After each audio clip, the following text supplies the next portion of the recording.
চাহিয়া করিতে পারিনি চিৎকার, আমি চিৎকার করে কোনোদিন একটা মানুষকে আমি সরি ছাড়া তর্ক করি নাই ভাইজান।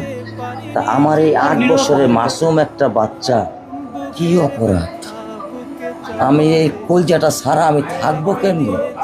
আমার এই বাচ্চাটা আমি ঘরে ঢোকার আগে ফ্রিজের মধ্যে আমার জন্য শরবত বানায় রাখে। আমার বড় মেয়ে না, আমার ছোট মেয়ে 8 বছরের মেয়ে। বাবার শরীরের ছবি এখানে লাগায় রাখছে, বাবা তুমি আমাকে নিয়ে যাবা। আমি বলছি আল্লাহ, বাবা তুমি আল্লাহর কাছে চাও, আমার তো নেওয়ার দিয়ে যাওয়ার ক্ষমতা নাই। আমার মেয়ে আল্লাহর কাছে চলে গেছে, আমার মেয়ে আল্লাহর কাছে চলে গেছে।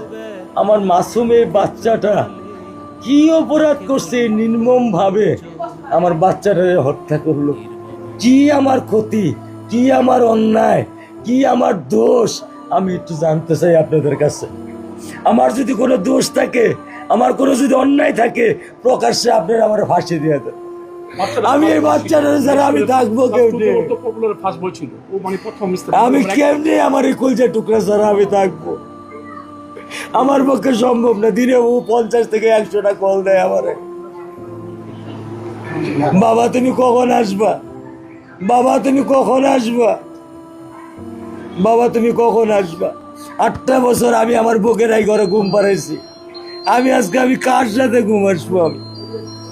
আমি কি দিয়ে মনে সান্ত্বনা দিব? আমার অপরাধ কি?